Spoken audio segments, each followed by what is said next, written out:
It is very seldom that mere ordinary people like John and myself secure ancestral homes for the summer.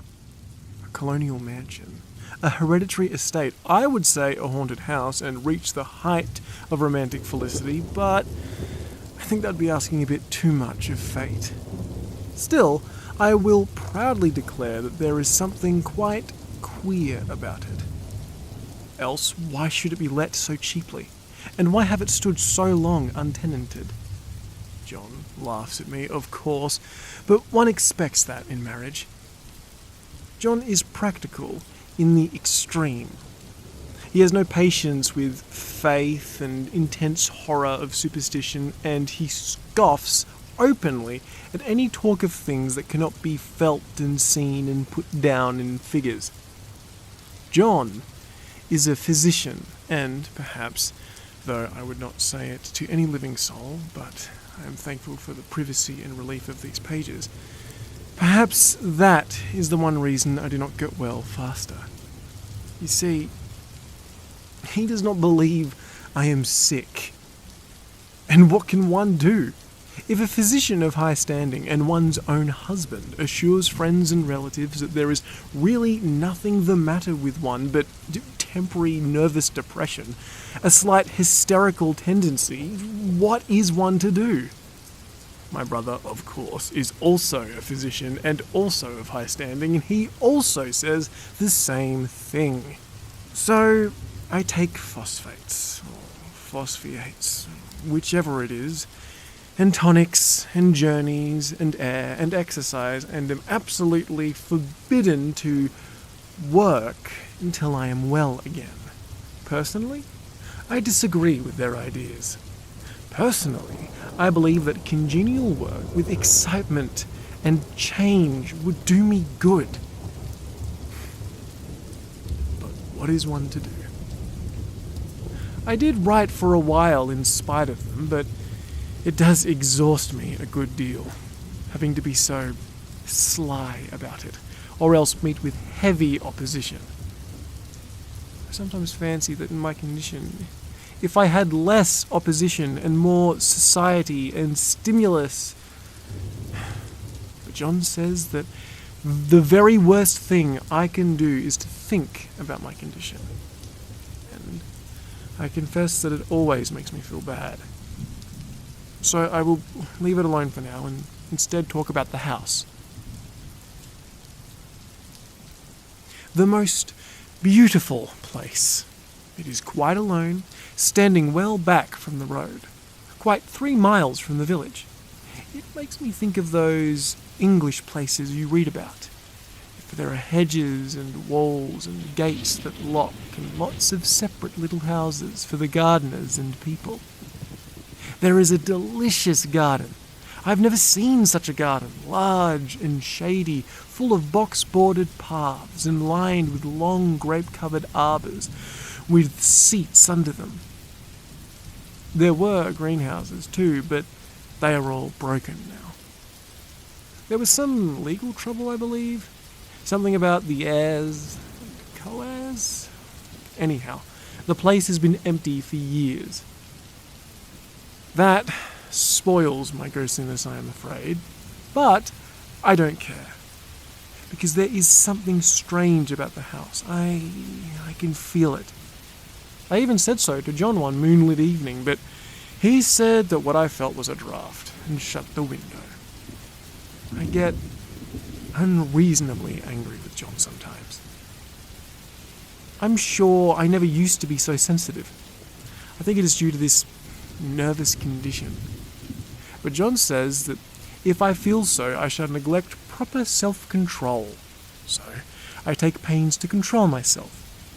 Before him, at least. And that makes me very tired. I don't like our room one bit.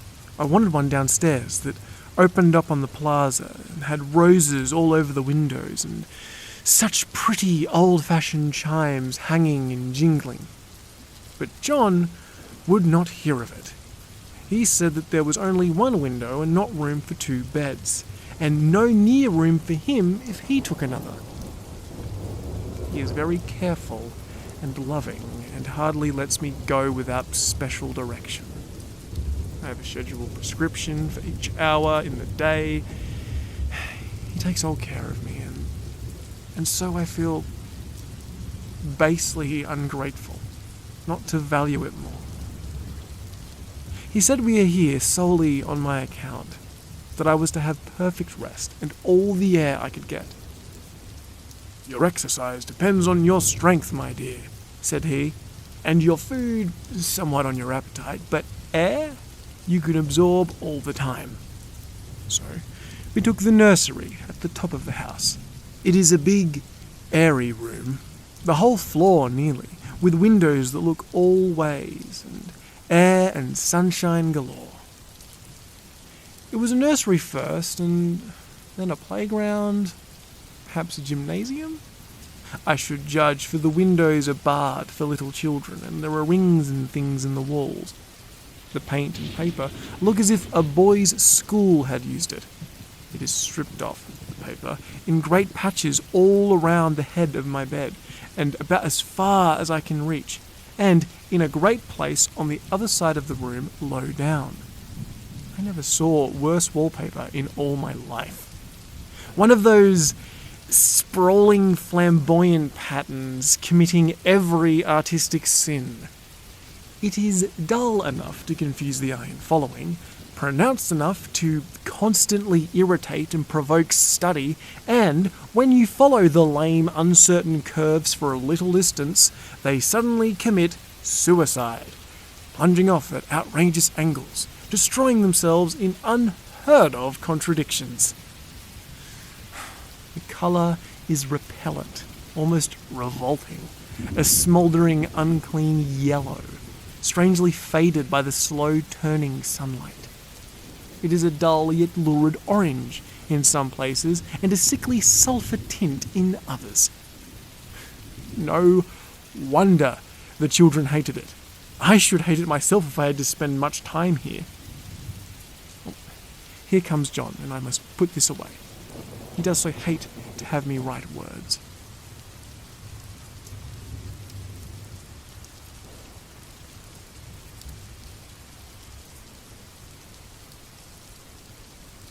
We have been here 2 weeks, and I haven't felt the need to write since that first day. I'm sitting by the window now, up in this atrocious nursery, and there is nothing to hinder my writing as much as I please, save for lack of strength. John is away all day, and even some nights when his cases are bad. I am glad my case is not so serious. But these nervous troubles are dreadfully depressing. John doesn't know how much I really suffer. He knows that there is no reason to suffer, and that satisfies him. Of course, it is only nervousness. It does weigh on me, though, not to do my duty in any way. I meant to be such a help to John, such a real rest and comfort, and here I am, a comparative burden already. Nobody would believe what an effort it is to do what little I am able, to dress and entertain and other minute things. It is fortunate Mary is so good with the baby. Such a dear baby. And yet I cannot be with him. It makes me so nervous. I suppose John never was nervous in his entire life. He laughs at me so about this wallpaper. At first, he meant to repaper the room, but afterward he said that I was letting it get the better of me, and that nothing was worse for a nervous person like myself than to give way to such fancies. He said that after he changed it, it would just be the heavy bedstead, and then the barred window, and then the gate that sits at the head of the stairs, and so on. "You know this place is doing you good," he said, "and really, dear, I don't care to renovate this house just for a 3-month rental." "Then do let us go downstairs," I said. "There are such pretty rooms downstairs." Then he took me in his arms and called me a blessed little goose, and said he would go down cellar if I wished, and have it whitewashed into the bargain. but he is right enough about the bedstead and the windows and things. It is as airy and as comfortable as any room could hope to be, and, of course, I would not be so silly to make him uncomfortable. Just for a whim. I'm really getting quite fond of the big room, all but that horrid wallpaper. Out of one window, I can see the garden. Those mysterious, deep-shaded arbours, the riotous, old-fashioned flowers and bushes and gnarly trees. Out of another, I get a lovely view of the bay and a little private wharf belonging to the estate. There is a beautiful shaded lane that runs down there from the house. I always fancy I see people in those numerous paths and arbours, but John has cautioned me not to give way to fancy in the least. He says that with my imaginative power and habit of story-making, a nervous weakness like mine is sure to lead to all manner of excited fancies, and that I ought to use my will and good sense to check that tendency. So I try. I think sometimes that if I were only well enough to write a little, it would relieve the press of ideas and rest me. But I find I get pretty tired when I try. It is so discouraging not to have any advice and companionship about my work. When I get really well, John says we'll ask Cousin Henry and Julia down for a long visit. But he says he would as soon put fireworks in my pillowcase as to let me have those stimulating people around me now. I wish I could get well faster, but I mustn't think about that. This wallpaper looks to me as if it knows what a vicious influence it is. There is a recurrent spot where the pattern lolls like a broken neck, and two bulbous eyes stare at you upside down. I get positively angry with the impertinence of it, and the everlastingness. Up and down and sideways they crawl, and those absurd, unblinking eyes are everywhere. There is one place where two breadths didn't match, and the eyes go all up and down the line. One a little higher than the other. I never saw so much expression in an inanimate thing before, and we all know how much expression those things can have. I used to lie awake as a child and get more entertainment and terror out of blank walls and plain furniture than most children can find in a toy shop. I remember what a kindly wink the knobs of our big old bureau used to have, and there was one chair that always seemed like a strong old friend. I used to feel that if any of the other things looked too fierce, too terrifying, I could always just hop into that chair and I would be safe. The furniture in this room is no worse than inharmonious, however, for we had to bring it all from downstairs. I suppose when this was used as a playroom, they had to take the nursery things out, and no wonder! I never saw such savages as the children have made here. The wallpaper, as I said before, is torn off in spots, and it sticketh closer than a brother. They must have had perseverance as well as hatred. Then, the floor itself is scratched and gouged and splintered, and the plaster is dug out here and there, and this great heavy bed, which is all we found in this room, looks as if it had been through the wars. But I don't mind it a bit. I only mind the wallpaper. And there comes John's sister, such a dear girl as she is, and so careful of me. I mustn't let her find me writing. She is a perfect and enthusiastic housekeeper, and hopes for no better profession. I verily believe she thinks it is this writing which has made me so sick. But I can write when she is gone, and see her a long way off from these windows. There is one that commands the road, a long, lovely, shaded, winding road, and one that just looks over the old country. A lovely country too, full of great elms and velvet meadows. This wallpaper has a kind of sub-pattern in different shade. A particularly irritating one, for you can only see it in certain lights and not clearly then. But in the places where it isn't faded and where the sun is just so, I can see a strange, provoking, formless sort of figure that seems to sulk about behind that silly and conspicuous front design. Oh, here comes Sister on the stairs. Well, the 4th of July is over. People are gone and I am tired out. John thought it might do me good to see a little company, so we just had Mother and Nellie and the children down for a week. Of course, I didn't do a thing. Jenny sees to everything now, but it tired me all the same. John says if I don't pick up faster, he shall send me to Wire Mitchell in the fall. But I don't want to go to that place. I had a friend who was in his hands once, and she says he is just like John and my brother, only more so. Besides, it is such an undertaking to go so far.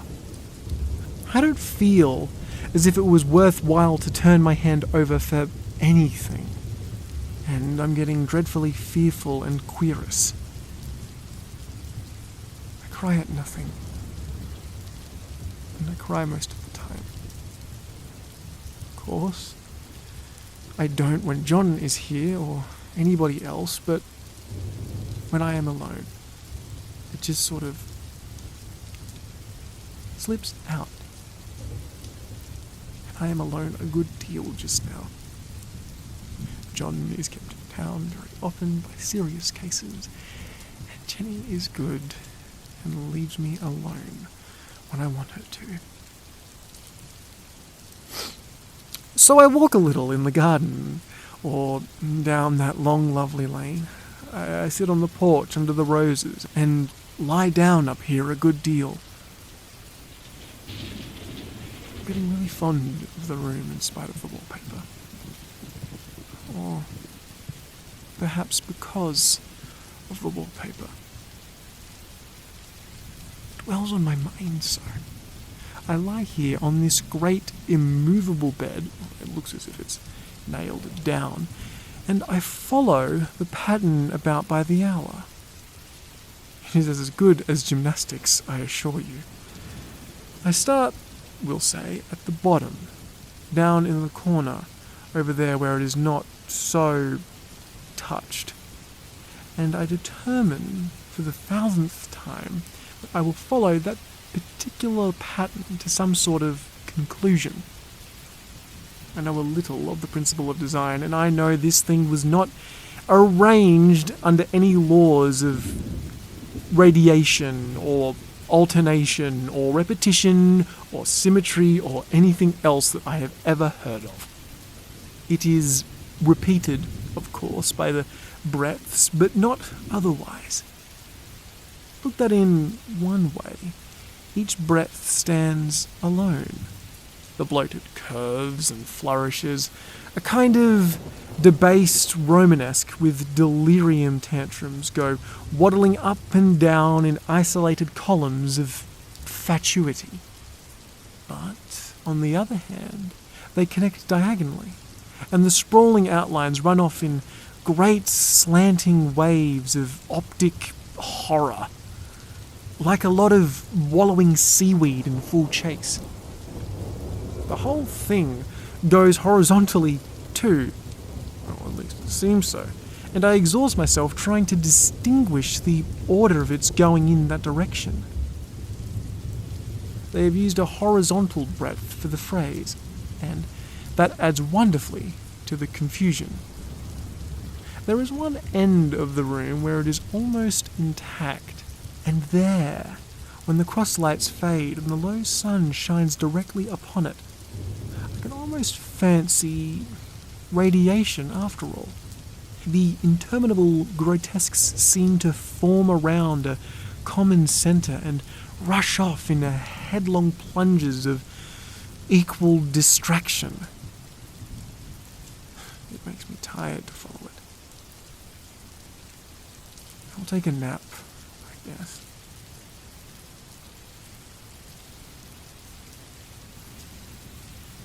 I don't know why I should write this. I don't want to. I don't feel able. And I know John would think it absurd, but I must say what I feel and think in some way. It would be such a relief. But the effort is getting to be greater than the relief. Half the time now, I am awfully lazy and lie down ever so much. John says I mustn't lose my strength, and has me take cod liver and lots of tonics and things, to say nothing of the wine and rare meat. Oh, dear John. He loves me very dearly and hates to have me sick. I tried to have a real, earnest, reasonable talk with him the other day and tell him how I wish he would let me go and make a visit to Cousin Henry and Julia. But he said I wasn't able to go, nor able to stand it after I got there. And I did not make out a very good case for myself, as I was crying before I had finished. And it is getting to be a great effort for me to think straight. Just this nervous weakness, I suppose.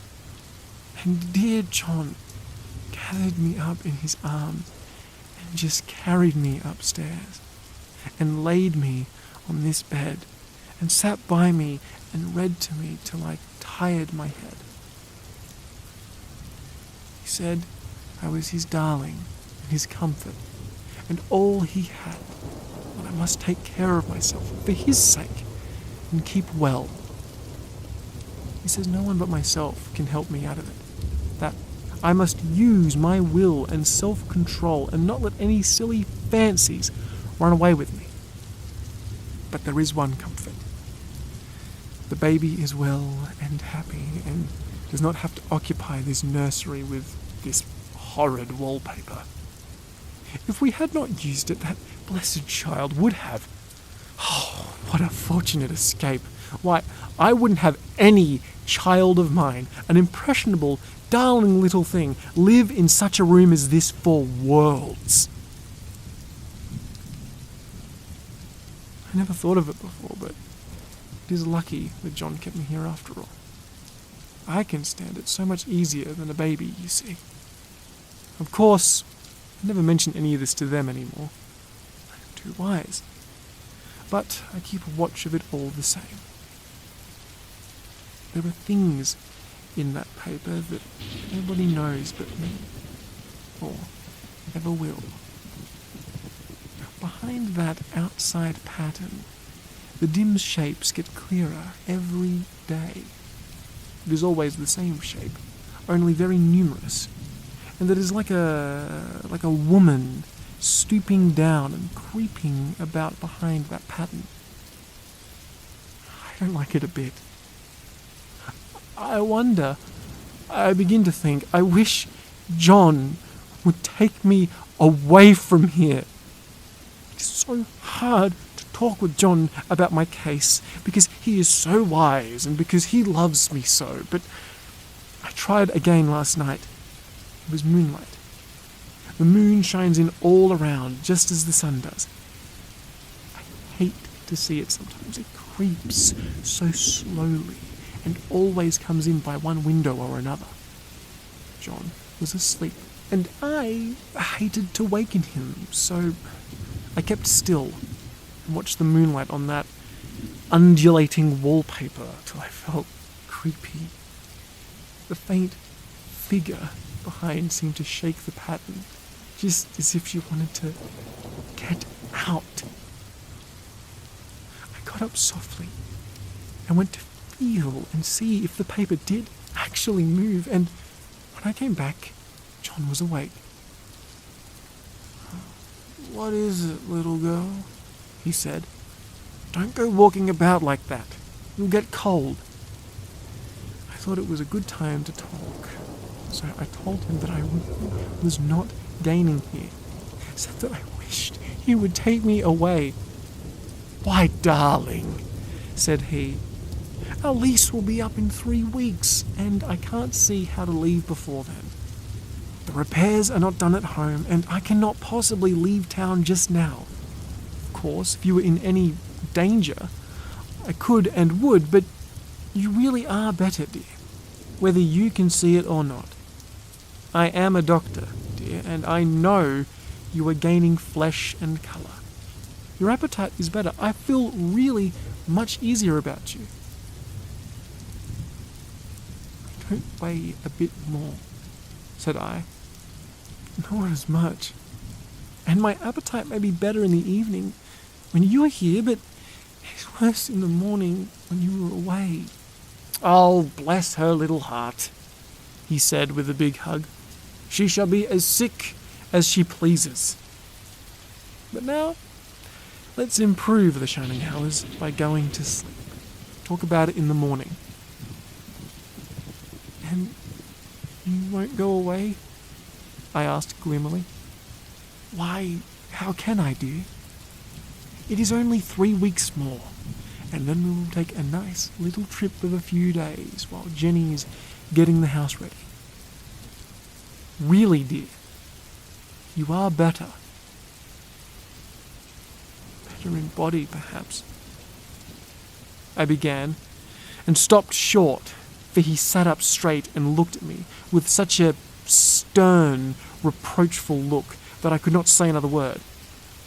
"My darling," said he, "I beg of you, for my sake, and our child's sake, as well as for your own, that you will never, for 1 instant, let that idea come into your mind.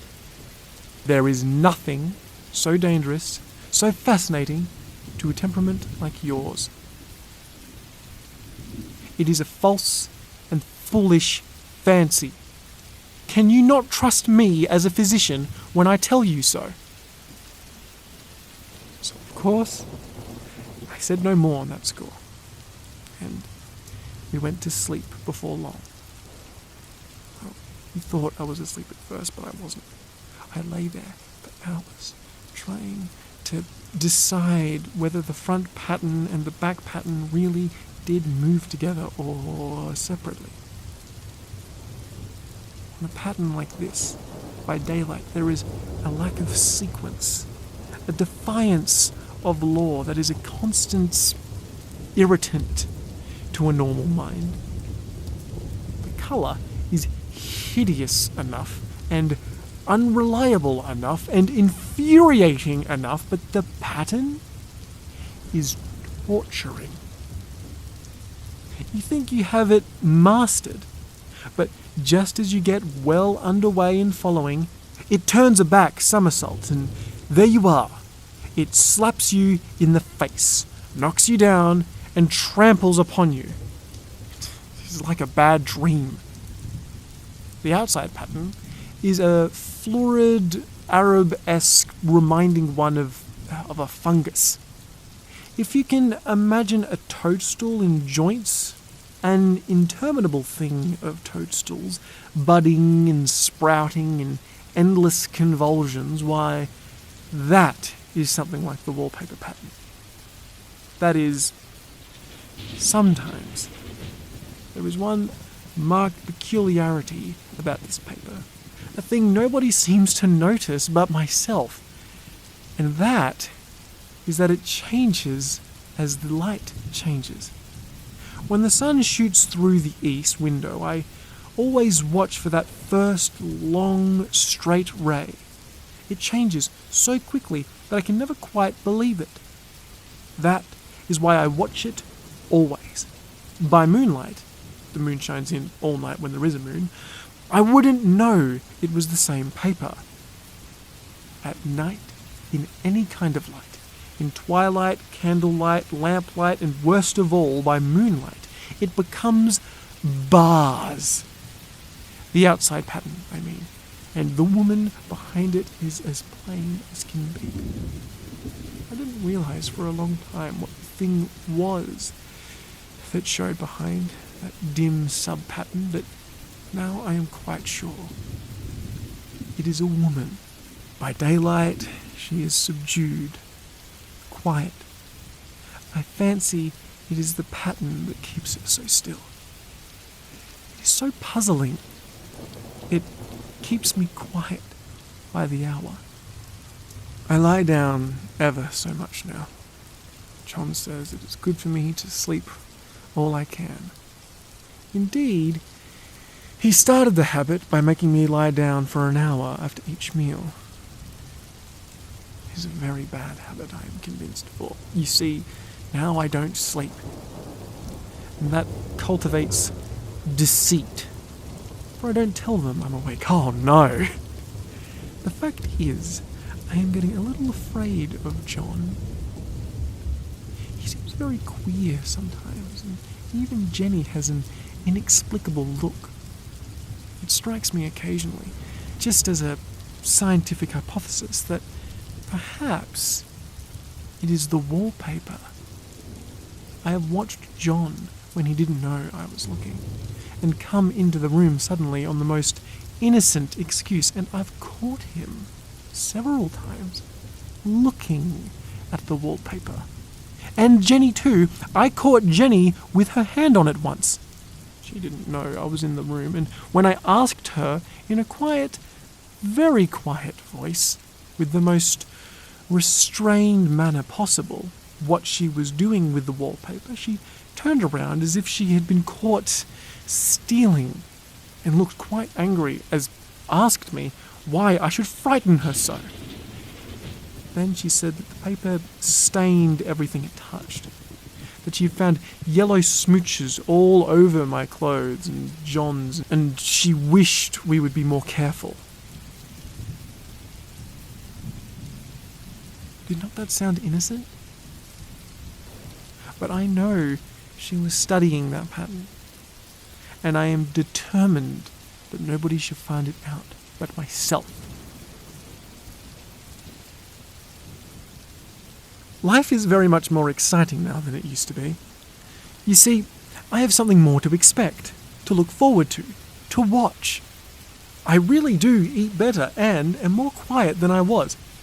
John is so pleased to see me improve. He laughed a little the other day and said that I seemed to be flourishing in spite of my wallpaper. I turned it off with a laugh. I had no intention of telling him it was because of the wallpaper. He would make fun of me. He might even want to take me away. I don't want to leave now until I have found it out. There is a week more, and I think that will be enough. I'm feeling so much better. I don't sleep much at night, for it is so interesting to watch the developments, but I sleep a good deal in the daytime. In the daylight, it is tiresome and perplexing. There are always new shoots on the fungus and new shades of yellow all over it. I cannot keep count of them, though I have tried consistently. It's the strangest yellow, that wallpaper. It makes me think of all the yellow things I ever saw. Not beautiful ones like buttercups, but old, foul, bad yellow things. There was something else about the paper. The smell. I noticed it the moment we came into the room, but with so much air and sun, it was not bad. Now, we've had a week of fog and rain, and whether the windows are open or not, the smell is here. It creeps all over the house. I find it hovering in the dining room, skulking in the parlour, hiding in the hall, and lying in wait for me on the stairs. It gets into my hair, even when I go to ride, if I turn my head suddenly, and surprise, it there is the smell. Such a peculiar odor too. I have spent hours trying to analyze it, to find out what it smelled like.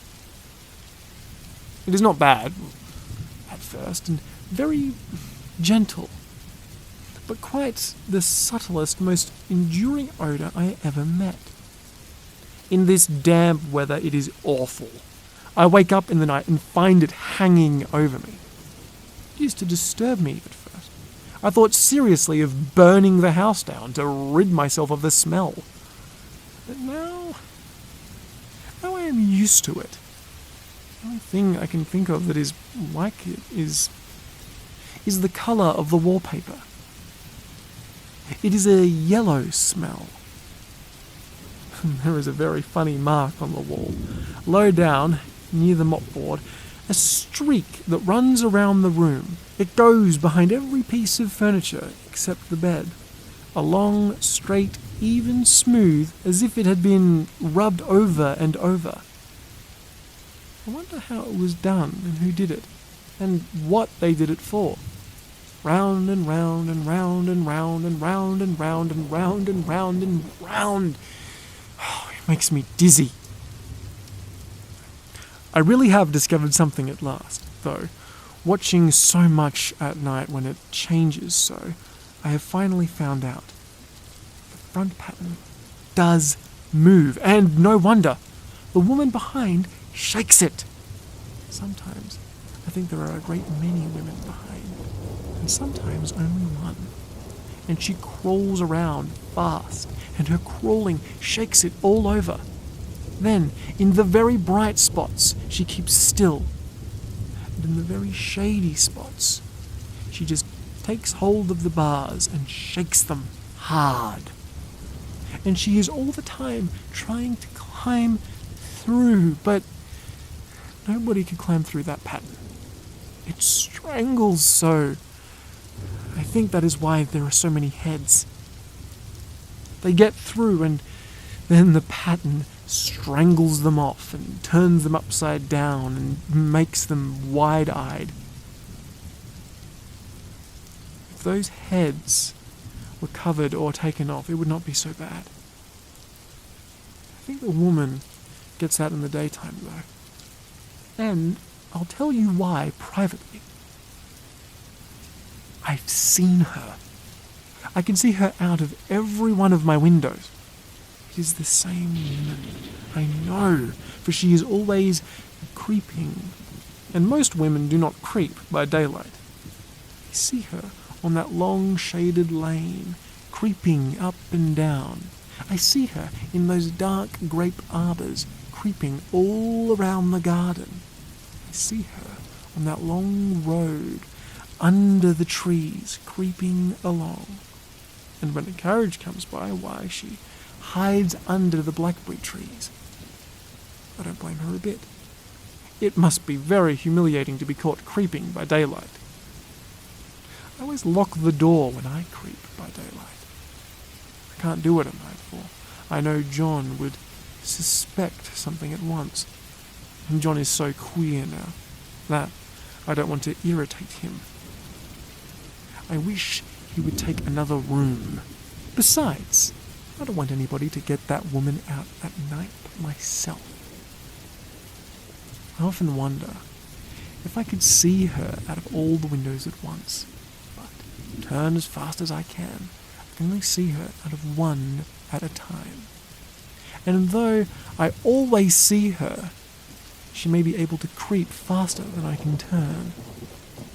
I have watched her sometimes away off in the open country, creeping as fast as a cloud shadow in the high wind. If only that top pattern could be gotten off from the under one. I mean to try it, little by little. I have found out another funny thing, but I shan't tell of it this time. It does not do to trust people too much.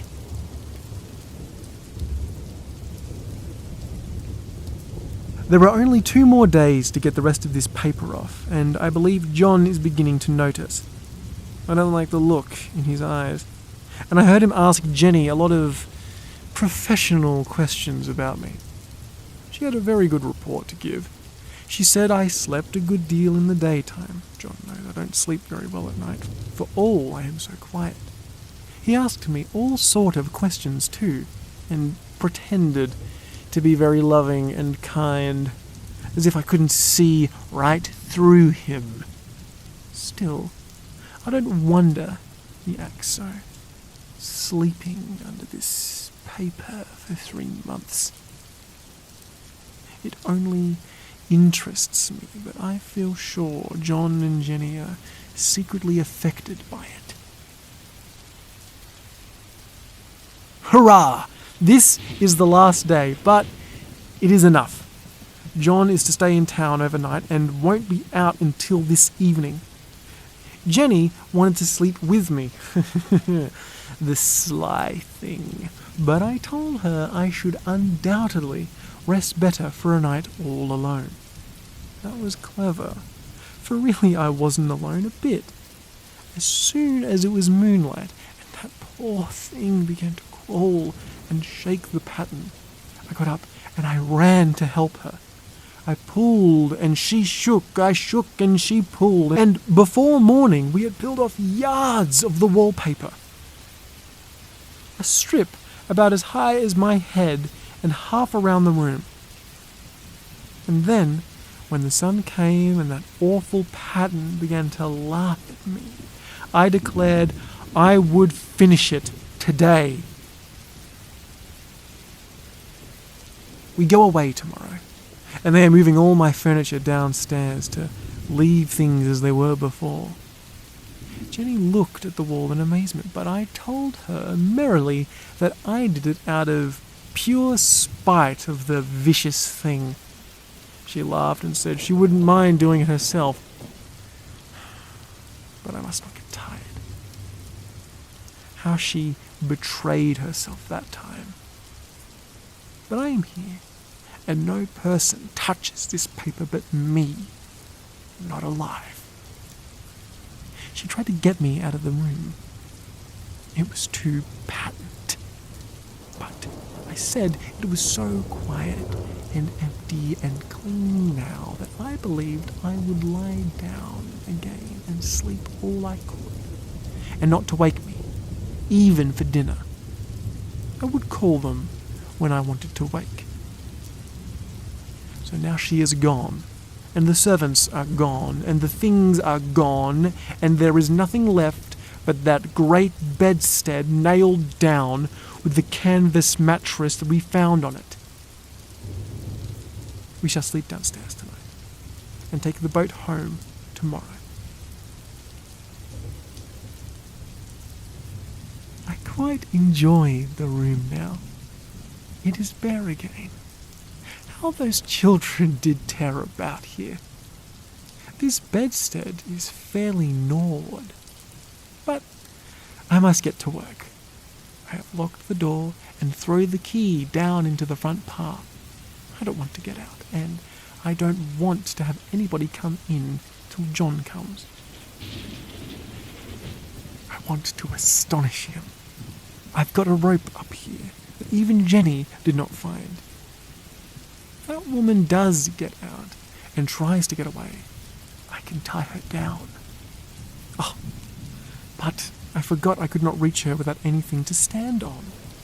This bed will not move. I tried to lift and push it until it was lame, and then I got so angry I bit off a little piece at one corner. That hurt my teeth. Then I peeled off all the paper I could reach standing on the floor. It sticks horribly, and the pattern just enjoys it. All those strangled heads and bulbous eyes and waddling fungus growths just shriek with derision. I'm getting angry enough to do something desperate. To jump out of the window would be admirable exercise, but the bars are too strong even to try. Besides, I wouldn't do it, of course not. I know well enough that a step like that is improper and might be misconstrued. I don't look out of the windows even. are so many of those creepy women, and they creep so fast. I wonder if they all come out of that wallpaper as I did. But I am securely fastened now by my well-hidden rope. You don't get me out in the road there. I suppose I shall have to get back to behind the wallpaper when it comes night. That is hard. It is so pleasant to be out in this great room and creep around as I please. I don't want to go outside. I won't, even if Jenny asks me to. For outside you have to creep on the ground, and everything is green instead of yellow. But here I can creep smoothly on the floor, and my shoulder just fits in that long smooch around the wall, so I cannot lose my way. Why, there's John at the door. It is no use, young man. You can't open it. Now he does call and pound. Now he's crying for an axe. It would be a shame to break down that beautiful door. "John, dear," I said in the gentlest voice, "the key is down by the front steps, under a plantain leaf."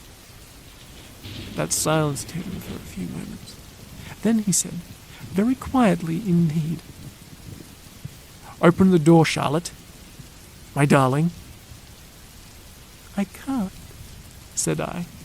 "The key is down by the front door, under a plantain leaf."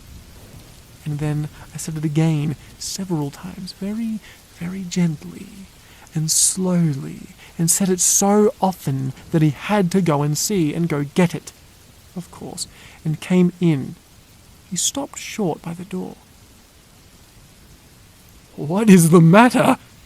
he cried. "For God's sake, what are you doing?" But I kept on creeping just the same. But I looked at him over my shoulder.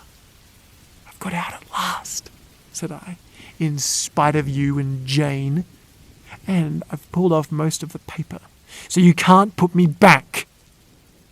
Now why should that man have fainted? But he did, and right across my path by the wall, so that I had to creep over him every time.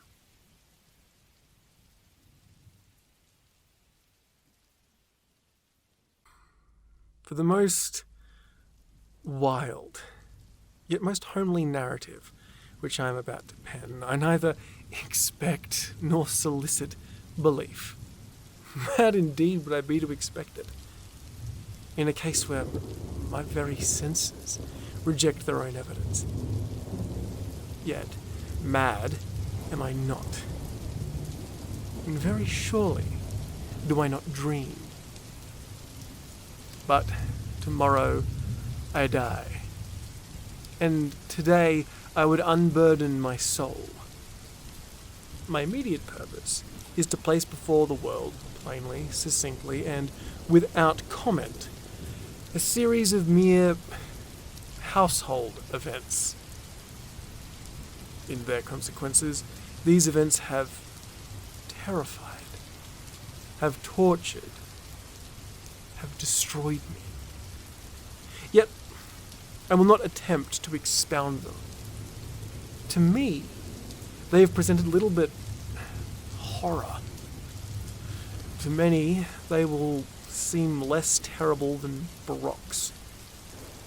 Hereafter, perhaps, some intellect may be found which will reduce my phantasm to the commonplace. Some intellect more calm, more logical, and far less excitable than my own, which will perceive in the circumstances I detail with awe nothing more than an ordinary succession of weary natural causes and effects. From my infancy, I was noted for the docility and humanity of my disposition. My tenderness of heart was even so conspicuous as to make me the jest of my companions.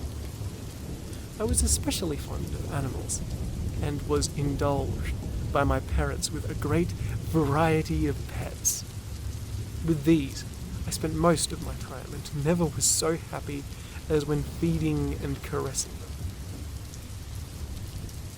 This peculiarity of character grew with my growth, and in my manhood, I had derived from one of my principal sources of pleasure. To those who have cherished an affection for a faithful and sagacious dog, I need hardly be at the trouble of explaining the nature of the intensity of the gratification thus derivable. There's just something in the unselfish and self-sacrificing love of a brute which goes directly to the heart of him who had frequent occasion to test the paltry friendship and gossamer frailty of mere man. I married early, and was happy to find in my wife a disposition not uncongenial with my own. Observing my partiality for domestic pets, she lost no opportunity of procuring those of the most agreeable kind. We had birds, goldfish, a fine dog, rabbits, a small monkey, and of course, a cat. This latter was a remarkably large, beautiful animal, entirely black, and sagacious to an astonishing degree. In speaking of her intelligence, my wife, who at least was not a little tinctured with superstition, made frequent allusions to the ancient popular notion which regarded all black cats as witches in disguise. Not that she was ever serious upon this point, and I mention the matter at all for no other reason than, well, it just sort of came to my mind as I write this. Pluto, this was the cat's name, was my favourite pet and playmate. I alone fed him, and he attended me wherever I went, throughout the house. It was even with difficulty that I could prevent him from following me through the streets. Our friendship lasted in this manner for several years, during which my general temperament and character, through the instrumentality of the fiend intemperance, had, blush to confess it, experienced a radical alteration for the worse. I grew, day by day, more moody, more irritable, more regardless of the feelings of others. I suffered myself to use intemperate language to my wife. At length, I even offered her personal violence. My pets, of course, were made to feel the change in my disposition as well. I not only neglected, but ill-treated them. Save for Pluto, however. For Pluto, however, I still retained sufficient regard to restrain me from maltreating him, as I made no scruple of maltreating the rabbits, the monkey, or even the dog, when by accident, or through affection, they came in my way. But my disease grew upon me, for what disease is like alcohol. And at length, even Pluto, who was now becoming old and consequently somewhat peevish, even Pluto began to experience the effects of my ill temper. One night, returning home, much intoxicated from one of my haunts about town, I fancied that the cat avoided my presence. I seized him, whom, in his fright at my violence, he inflicted a slight wound upon my hand with his teeth. The fury of a demon instantly possessed me. I knew myself no longer. My original soul seemed at once to take its flight from my body, and a more than fiendish malevolence, nurtured, thrilled every fibre of my frame. I took from my waistcoat pocket a penknife, opened it, grasped the poor beast by the throat, and deliberately cut out one of its eyes.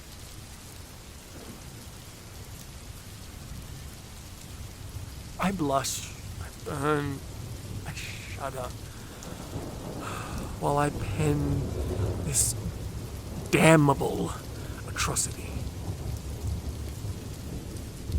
When reason returned with the morning, when I had slept off the fumes of the night's debauch, I experienced a sentiment half of horror, half of remorse, for the crime of which I had been guilty. But it was, at best, a feeble and equivocal feeling, and the soul remained untouched. I again plunged into excess, and soon drowned in wine all memory of the deed. In the meantime, the cat slowly recovered. The socket of the lost eye presented, it is true, a frightful appearance. But he no longer appeared to suffer any pain. He went about the house as usual, but, as might be expected, in extreme terror at my approach. I had so much of my old heart left as to be, at first, grieved by this evident dislike on the part of a creature which had once so loved me. But this feeling soon gave place to irritation, and then came, as if to my final and irrevocable overthrow, the spirit of perverseness. Of this spirit, philosophy takes no account. Phrenology finds no place for it among its organs. Yet, I am not more sure that my soul lives than I am that perverseness is one of the primitive impulses of the human heart, one of the indivisible primary faculties or sentiments which give direction to the character of man. Who has not 100 times found himself committing a vile or a silly action for no other reason than because he knows he should not? Have we not a perpetual inclination in the teeth of our best judgment to violate that which is law, merely because we understand it to be such? This spirit of perverseness, I say, came to my final overthrow.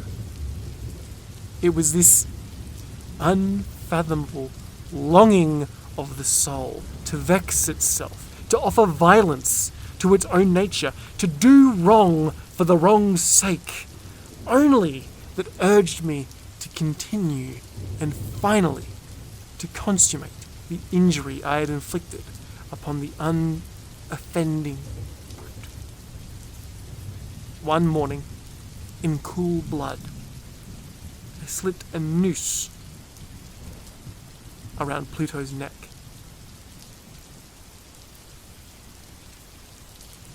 And hung it to the limb of a tree.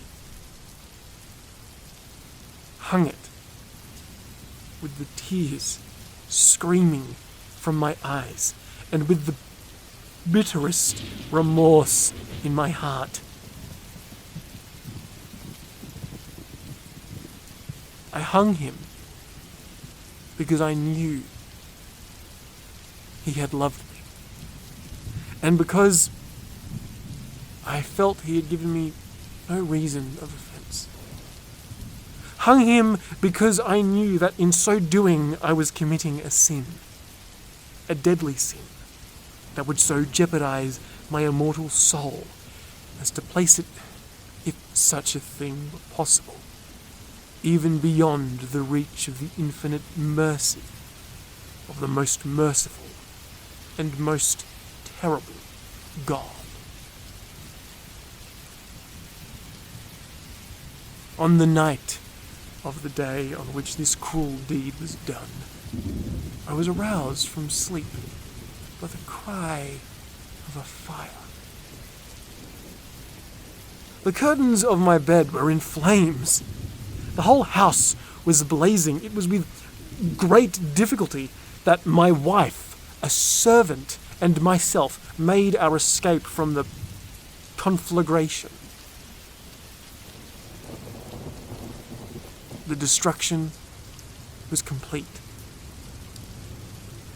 My entire worldly wealth was swallowed up, and I resigned myself, henceforward, to despair.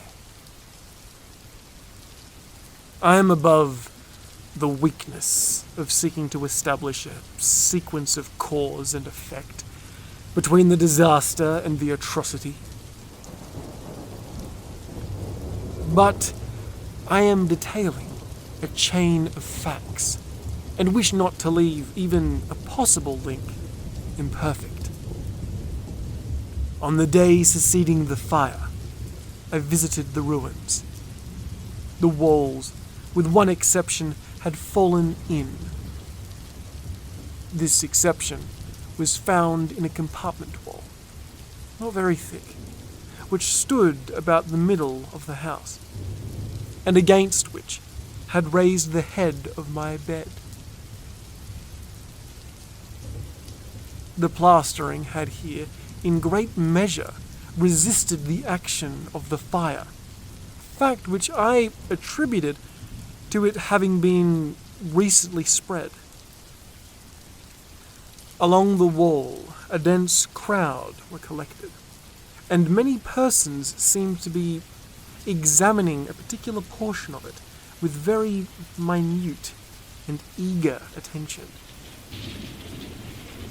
The words strange, singular, and other similar expressions excited my curiosity.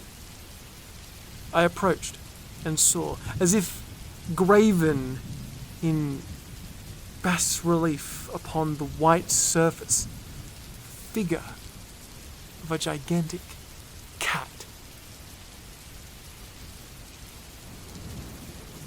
The impression was given an accuracy truly marvelous. There had been a rope about the animal's neck. When I first beheld this apparition, for I could scarcely regard it as less, my wonder and my terror were extreme. But at length reflection came to my aid. The cat, I remembered, had been hung in a garden adjacent to the house. Upon the alarm of the fire, this garden had been immediately filled by the crowd, by some, one of whom the animal must have been cut from the tree and thrown through an open window into my chamber. This had probably been done with the view of arousing me from sleep. The falling of either walls had compressed the victim of my cruelty into the substance of the freshly spread plaster, the lime of which, with the flames and the ammonia from the carcass, had then accomplished the portraiture as I saw it. Although I thus readily accounted to my reason, if not altogether, to my conscience, for the startling fact just detailed, it did not the less fail to make a deep impression upon my fancy. For months, I could not rid myself of the phantasm of the cat. And during this period, there came back into my spirit a half sentiment that seemed but was not remorse. I went so far as to regret the loss of the animal and to look about me among the vile haunts which I now habitually frequented for another pet of the same species and of somewhat similar appearance with which to supply its place. One night, as I sat, half stupefied, in a den of more than infamy, my attention was suddenly drawn to some black object reposing upon the head of one of the immense hogsheads of gin or rum, which constituted the chief furniture of the apartment. I had been looking steadily upon the top of this hogshead for some minutes, and what now caused me surprise was the fact that I had not sooner perceived the object thereupon. I approached it and touched it with my hand. It was a black cat, a very large one, fully as large as Pluto and closely resembling him in every respect but one. Pluto had not a white hair upon any portion of his body, but this cat had a large, although indefinite splotch of white, covering nearly the whole region of the breast. Upon touching him, he immediately arose, purred loudly, rubbed against my hand, and appeared delighted with my notice. This, then, was the very creature of which I was in search. I at once offered to purchase it from the landlord, but this person made no claim to it, knew nothing of it, had never seen the cat before. I continued my caress, and when I prepared to go home, the animal evinced a disposition to accompany me. I permitted it to do so, occasionally stooping and patting it as I proceeded. When it reached the house, it domesticated itself at once, and became immediately a great favourite with my wife. For my own part, I soon found a dislike to it arising within me. This was just the reverse of what I had attempted. But I knew not how or why it was. Its evident fondness for myself rather disgusted and annoyed. By slow degrees, these feelings of disgust and annoyance rose into the bitterness of hatred. I avoided the creature, a certain sense of shame and the remembrance of my former deed of cruelty preventing me from physically abusing it. I did not, for some weeks, strike or otherwise violently ill-use it. But gradually, very, very gradually, I came to look upon it with an unutterable loathing, and to flee silently from its odious presence as from breath of a pestilence. What added, no doubt, to my hatred of the beast was the discovery, on the morning after I brought it home, that, like Pluto, it also had been deprived of one of its eyes. This circumstance, however, only endeared it to my wife, who, as I have already said, possessed in high degree that humanity of feeling which had once been my distinguishing trait, and the source of many of my simplest and purest pleasures. With my aversion to the cat, however, its partiality for myself seemed to increase.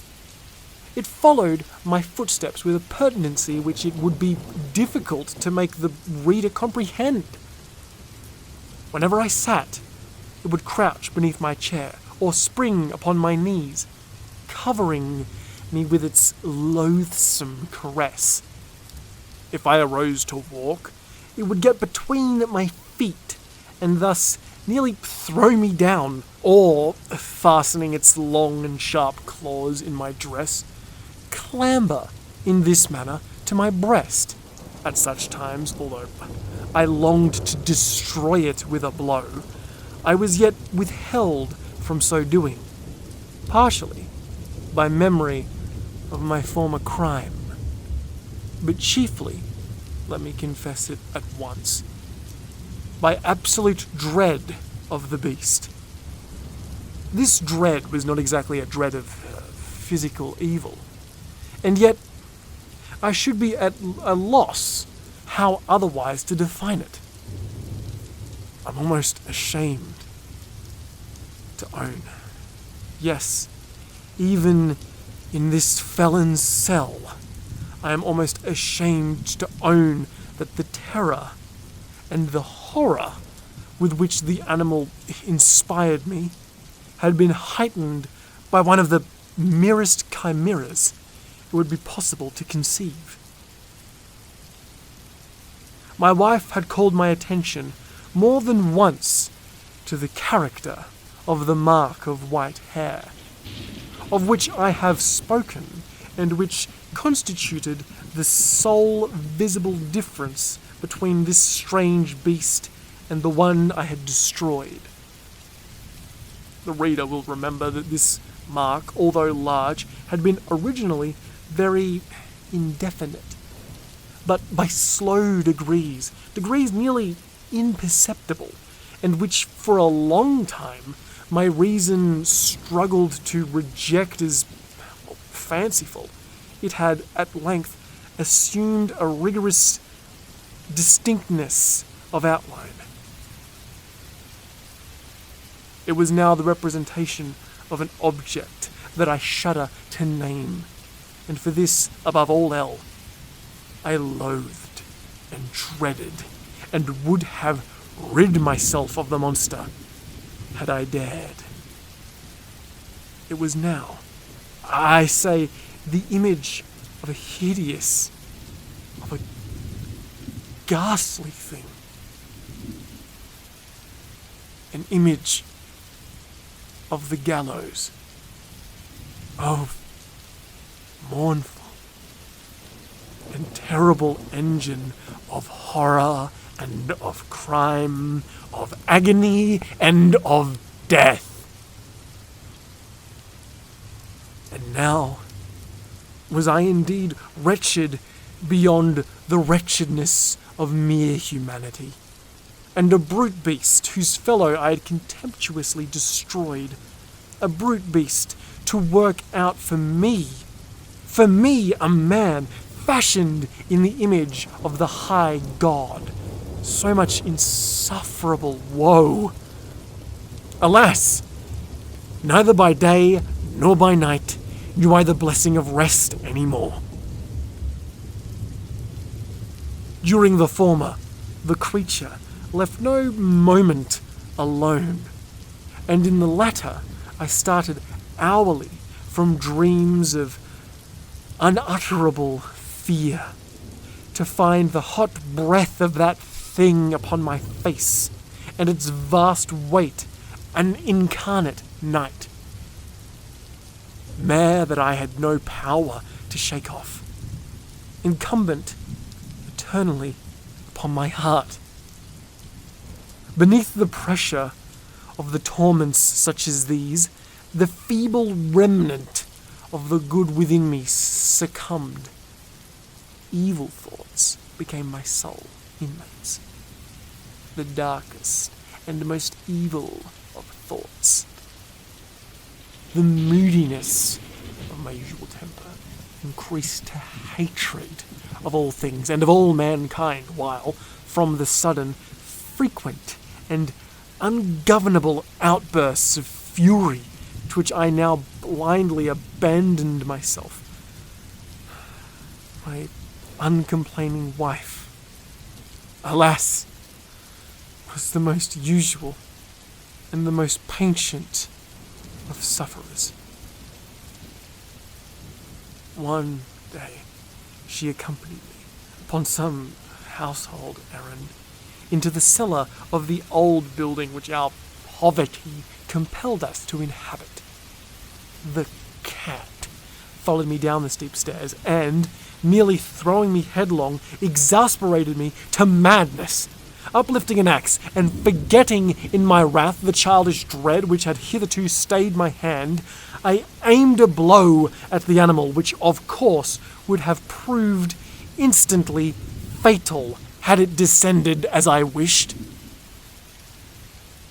But the blow was arrested by the hand of my wife.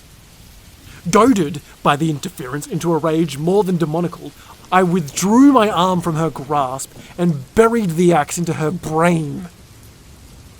She fell dead upon the spot without a groan. This hideous murder accomplished, I set myself forthwith and with entire deliberation to the task of concealing the body. I knew that I could not only remove it from the house, either by day or by night, without the risk of being observed by the neighbours. Many projects entered my mind. At one period, I thought of cutting her into minute fragments and destroying them by fire. And at another point, I resolved to dig a grave for her in the floor of the cellar. Again, I deliberated about casting her in the well in the yard, about packing her in a box as if merchandise, with the usual arrangements, and so getting a porter to take it from the home. Finally, I hit upon what I considered a far better expedient than either of these. I determined to wall her up in the cellar, as the monks of the Middle Ages are recorded to have done. For a purpose such as this, the cellar was admittedly adapted. Its walls were loosely constructed, and it had been recently plastered through with a rough plaster which the dampness of the atmosphere in there prevented from hardening. Moreover, in one of the walls was a projection caused by a false chimney or fireplace that had been filled or walled up and made to resemble the rest of the cellar. I made no doubt that I could readily displace the bricks at this point, insert the corpse, and wall up the whole as before, so that no eye could detect anything suspicious. And in this calculation I was not deceived.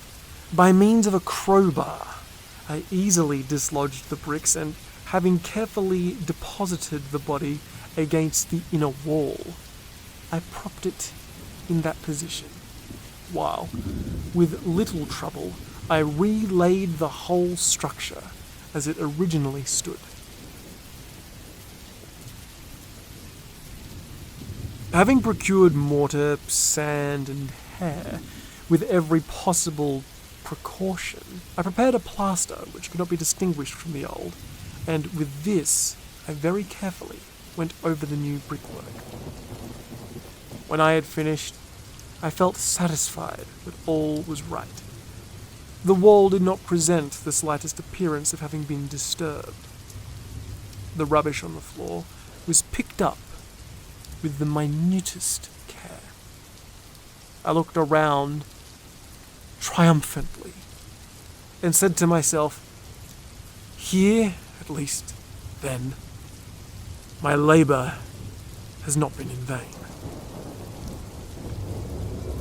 My next step then was to look for the beast which had been the cause of so much wretchedness, for I had, at length, firmly resolved to put it to death.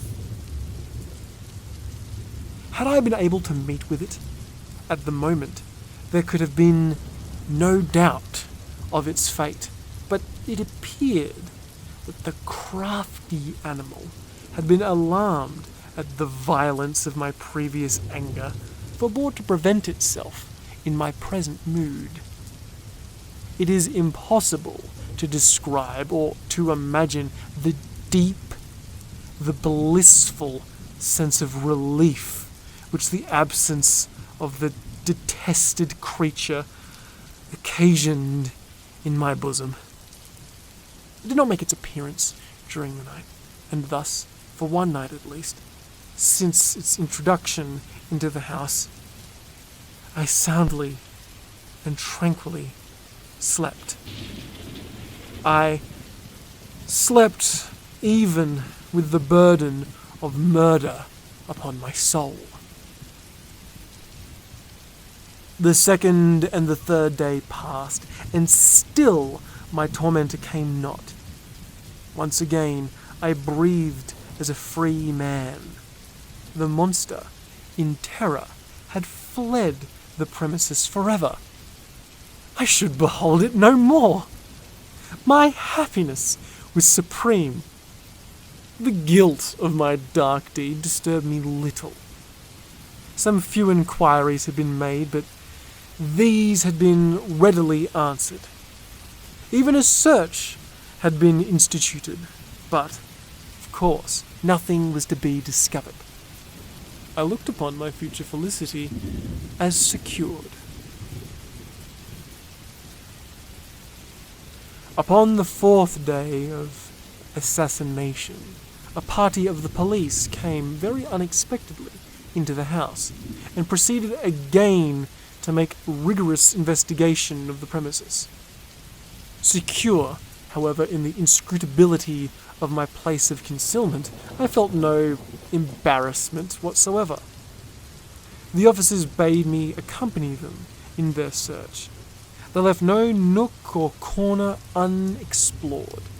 At length, for the third or fourth time, they descended into the cellar. I quivered, not in a muscle. My heart beat calmly, as that of one who slumbers in innocence. I walked the cellar from end to end. I folded my arms upon my bosom, and roamed easily to and fro. The police were thoroughly satisfied and prepared to depart. The glee at my heart was too strong to be restrained. I burned to say but one word by way of triumph, and to render doubly sure their assurance of my guiltiness. "Gentlemen," I said at last, as the party ascended the steps, "I delight to have allayed your suspicions. I wish you all health, and a little more courtesy. By the by, gentlemen, this is a very well-constructed home." In the rabid desire to say something easily, I scarcely knew what I uttered at all. I may say, an excellently well-constructed house. These walls... Are you going?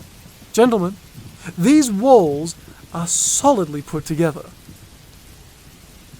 And here, through the mere frenzy of bravado, I rapped heavily with a cane which I held in my hand upon that very portion of the brickwork behind which stood the ghastly corpse of my wife, of my bosom. But may God deliver me from the fangs of the arch-fiend. No sooner had the reverberation of my blows sank into the silence than I was answered by a voice from within the wall, by a cry, at first muffled and broken, like the sobbing of a child, and then quickly swelling into one long, loud, and continuous scream. Utterly anomalous and inhuman. A howl, a wailing shriek, half of horror and half of triumph, such as might have arisen only out of hell, conjointly from the throes of the damned in their agony, and of the demons that exist in the damnation. Of my own thoughts it is folly to speak. Swooning, I staggered to the opposite wall. For one instant, the party upon the stairs remained motionless, through extremity of terror and of awe. In the next, a dozen stout arms were toiling at the wall. It fell bodily. The corpse, my wife, already greatly decayed and clotted with gore, stood erect before the eyes of the inspectors. Upon her head, with red, extended mouth and solitary eye of fire, sat the hideous beast whose craft had seduced me into murder, and whose informing voice had consigned me to the hangman. I had walled the cat, the monster.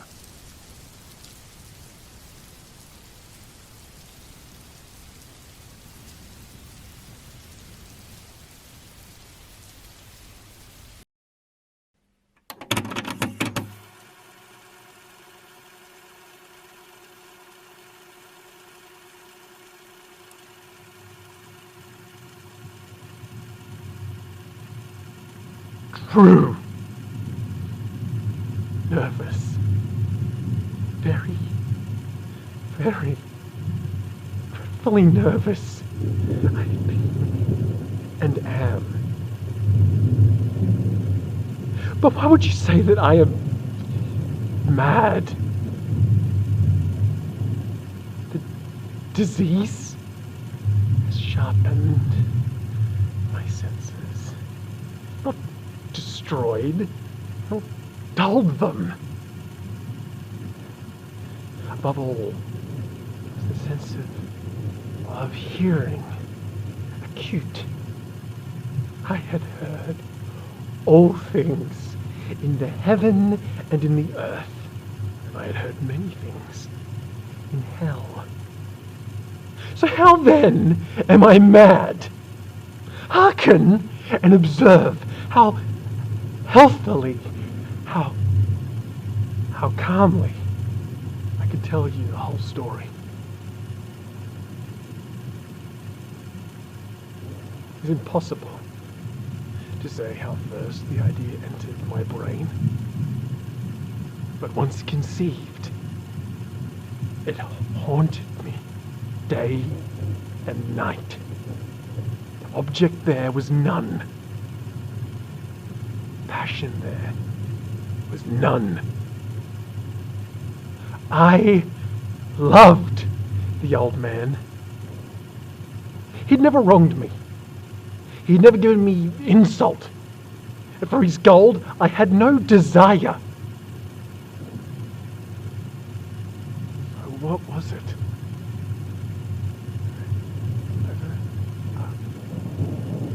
The eye. I think it was the eye. Yes, it was this. Yeah, the eye of a vulture. A pale blue eye with a film over it. Whenever it fell upon me, my blood ran cold. And so, by degrees, very gradually, I made up my mind to take the life of the old man, and thus rid myself of the eye forever. Now this is the point. You fancy me mad. But madmen know nothing. But you should have seen me. You should have seen how wisely I proceeded, with what caution, with what foresight, with what dissimulation I went to work. I was never kinder to the old man than through the whole week before I killed him. And every night, at about midnight, I turned the latch of his door and opened it, oh, so gently. Then, when I had made an opening sufficient for my head, I put in a dark lantern, all closed. Closed. But no light shone out. And then I thrust in my head. You would have laughed to see how cunningly I thrust it in. I moved it slowly, very, very slowly, so that I might not disturb the old man's sleep. It took me an hour to place my whole head within the opening, so far that I could see him as he lay upon his bed.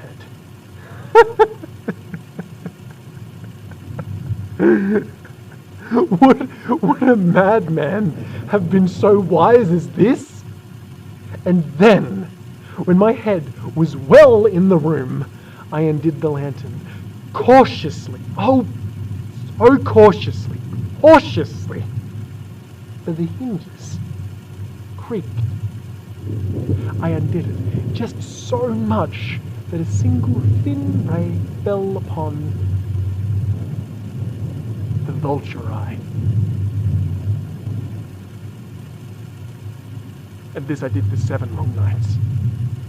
Every night, just at midnight, but I found the eye always closed. And so it was possible to do the work. For it was not the old man who vexed me. Was it? It was the evil eye. And every morning, when the day broke, I went boldly into the chamber and spoke courageously to him, calling him by name in a hearty, healthy tone and inquiring how he had passed the night. So, you see, he would have been a very, very profound old man to suspect that every night, just at 12, I've looked upon him while he slept. Upon the 8th night, I was more than usually cautious in opening the door. A watch's minute hand moves more quickly than did mine. Never before that night had I felt the extent of my own powers, of my sagacity. I could scarcely contain my feelings of triumph. To think that there I was, opening the door little by little, and he did not even dream of my secret deeds or thoughts. I fairly chuckled at the idea, and perhaps he heard me, for he moved on the bed suddenly, and as if he was startled. Now, you may think that I drew back, but no. His room was as black as pitch with the thick darkness. For he kept the shutters fastened for fear of robbers. As because of that, I knew he could not see the opening of the door. I kept pushing on it steadily.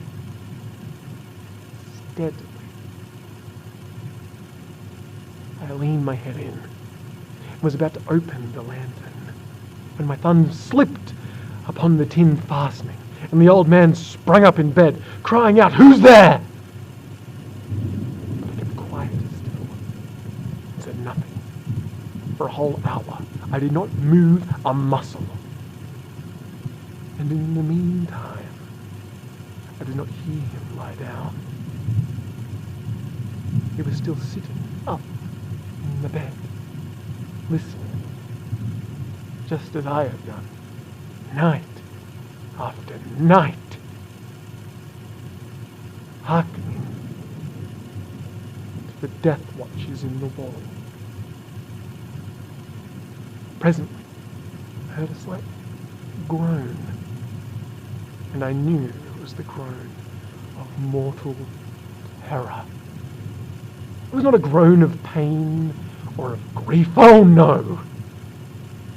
It was the low, stifled sound that arises from the bottom of the soul when overcharged with awe. I knew the sound well. Many a night, just at midnight, when all the world slept, it has welled up from my own bosom, deepening with its dreadful echo. The terrors that distracted me, I say, I knew it well. I knew what the old man felt, and I pitied him, although I chuckled at heart. I knew that he'd been lying awake ever since he heard a slight noise. When he had turned in the bed, his fears had been ever since growing upon him. He'd been trying to fancy them causeless, but he could not. He'd been saying to himself, "It is nothing. It is but the wind in the chimney. It is only a mouse crossing the floor, or even, it is merely a cricket which has made a single chirp." Yes, he had been trying to comfort himself with these suppositions, but he had found all in vain. All in vain. Because death, in approaching him, had stalked with his black shadow before him and enveloped the victim. And it was the mournful influence of the unperceived shadow that caused it to feel, although neither saw nor heard, to feel the presence of my head within the room. When I had waited a long time, very patiently, without hearing him lie down, I resolved to open a little, very, very little crevice in the lantern. So I opened it. You cannot imagine how stealthily, until a length of a simple, dim light, like a ray, like the thread of a spider, shot out from the crevice, fell upon the vulture eye. It was open, wide open, and I grew furious as I gazed upon it. I saw it with perfect distinctness. All at once, a dull blue with a hideous veil over it that chilled the very marrow in my bones. But I could see nothing else of the old man's face or person, for I had directed the ray as if by an instinct precisely upon the damned spot. And have I not told you what you mistake for madness is but an over-acuteness of the sense? Now, I say, there was to my ears a low, dull, quick sound, such as a watch makes when enveloped in cotton. I knew that sound well, too. It was the beating of the old man's heart. It increased my fury, as the beating of a drum stimulates the soldier into courage. But even yet, I refrained and kept still. scarcely breathed. I held the lantern motionless. I tried how steadily I could maintain the ray upon the eye. Meantime, the hellish tattoo of the heart increased. It grew quicker and quicker and louder every instant. The old man's terror must have been extreme. It grew louder, I say louder, every moment. Do you mark me? Do you mark me? I have told you that I am nervous. So I am. And now, at the dead hour of the night, amid the dreadful silence of that old house, so strange as this house excited me to uncontrollable terror. Yet, for some minutes longer, I refrained and stood still. But the beating grew louder. I thought the heart must burst. And now a new anxiety seized me. The sound will be heard by a neighbour. The old man's hour had come. With a loud yell, I threw open the lantern and leapt onto the bed. He shrieked once, and once only. In an instant, I dragged him to the floor and pulled the heavy bed over him, and then I smiled gaily to find the deed so far done. But for many minutes, the heart beat on with a muffled sound. This, however, did not vex me. It would not be heard through the wall. At length, it ceased. The old man was dead. I removed the bed and examined his corpse. Yeah, he was stone dead. I placed my hand upon the heart and held it there many minutes.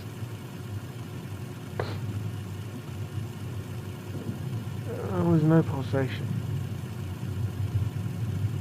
He was stone dead. His eye would trouble me no more.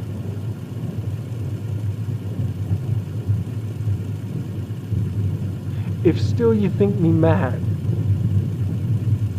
you will think so no longer when I describe the wise precautions I took for concealment of the body.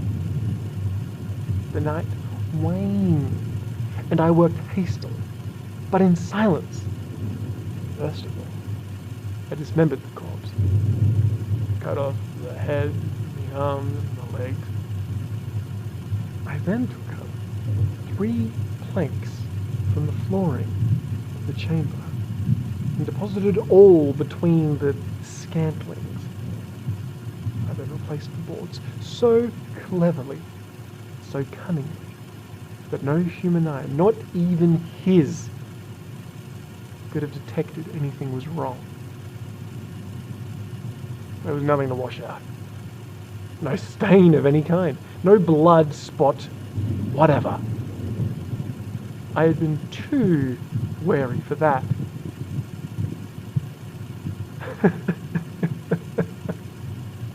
A tub had caught it all.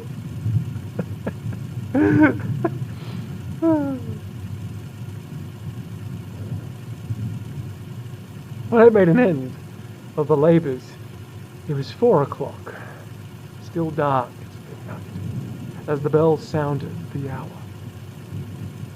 But then there came a knocking at the street door. I went down to open it with a light heart, for what had I to fear? There entered 3 men who introduced themselves with perfect suavity as officers of the police.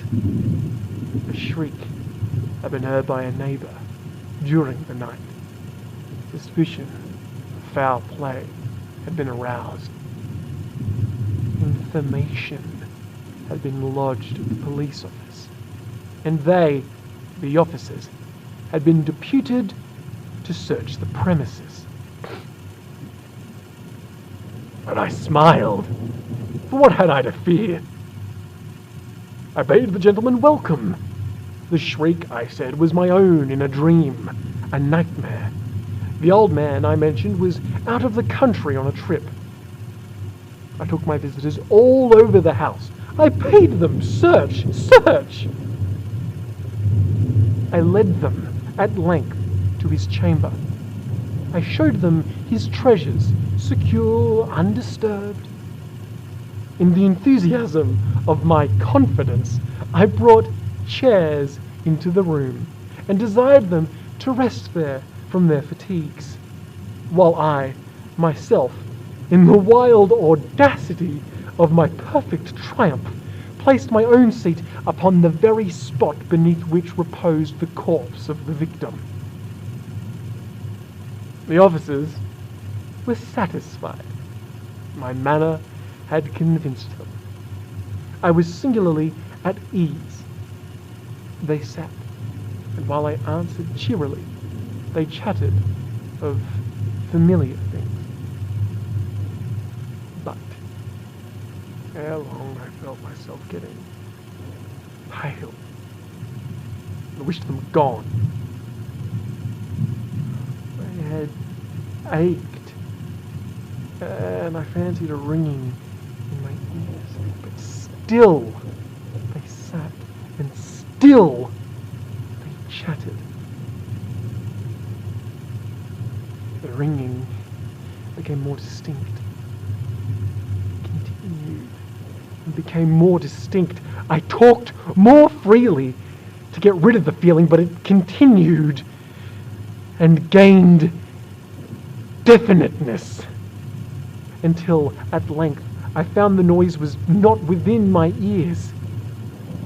No doubt I now grew very pale, but I talked more fluently and with a heightened voice, yet the sound increased. And what could I do? It was a low, dull, quick sound, much such as the sound of a watch that had been enveloped in cotton. I gasped for a breath, and yet the officers heard it not. I talked more quickly, more vehemently, but the noise steadily increased. I arose and argued about the trifles in a high key and with violent gesticulations, but the noise steadily increased. Why would they not be gone? I paced the floor to and fro with heavy strides, as if excited to fury by the observations of the men. But the noise steadily increased. Oh, God! What could I do? I foamed, I raved, I swore! I swung the chair upon which I had been sitting and grated upon the boards. But the noise arose over and all continually increased. It grew louder, louder, louder. And still, the men chatted pleasantly and smiled. Was it possible they even heard me? Oh, mighty God! They heard. They suspected. They knew. They were making a mockery of me. This I thought, and this I think. But anything was better than this agony. Anything was more tolerable than this derision. I could bear these hypocritical smiles no longer. I felt that I must scream or die. And now, again, hark, louder, louder, and louder! Villains! I shrieked. Dissemble no more! I admit the deed. Tear up the planks, here, here, and here. It is the beating of his hideous heart.